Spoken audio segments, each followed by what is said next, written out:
కొన్ని నెలలుగా దేశంలో బంగారం వెండి ధరలు నిరంతరం పెరుగుతున్నాయి. గత 2-3 నెలల్లో బంగారం వెండి ధరలు 5 నుంచి 7,000 రూపాయలు పెరిగిపోయాయి. గుడ్ రిటర్న్స్ ప్రకారం ఈ రోజు దేశంలో 10 గ్రాముల 24 క్యారెట్ల బంగారం ధర 87,600 రూపాయలు కాగా 22 క్యారెట్ల 10 గ్రాముల బంగారం ధర 88,300 రూపాయలుగా ఉంది. కాగా 22 క్యారెట్ల బంగారం 10 గ్రాముల బంగారం ధర 80,300 రూపాయలుగా ఉంది.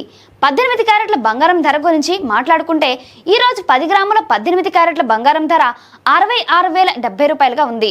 బంగారంతో పాటు వెండి ధర కూడా పెరిగిపోతుంది. గుడ్ రిటర్న్స్ ప్రకారం 1 కిలో వెండి ధర లక్షకు పైగా పెరిగింది. ఇది ఫిబ్రవరి 13న దాదాపు 99,000.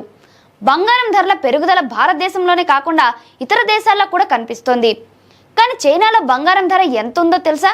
చైనాలో 10 గ్రాముల 24 క్యారెట్ల బంగారం ధర CNY 5,471.46. దాన్ని భారత్ రూపాయల్లోకి మార్చినట్లయితే అది 65,271.07 అవుతుంది. మనం 22 క్యారెట్ల బంగారం ధర గురించి మాట్లాడుకుంటే చైనాలో 10 గ్రాముల 22 క్యారెట్ల బంగారం ధర CNY 5,015.50 అంటే 59,831.76.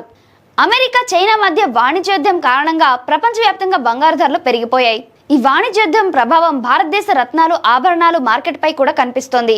మీడియా నివేదికల ప్రకారం పాకిస్తాన్ లో 24 క్యారెట్ల బంగారం ధర భారతదేశంలో కంటే దాదాపు 3 రెట్లు ఎక్కువ. ప్రస్తుతం పాకిస్తాన్ లో బంగారం ధర గ్రాముకు 25,949.30 పాకిస్తాన్ రూపాయలు.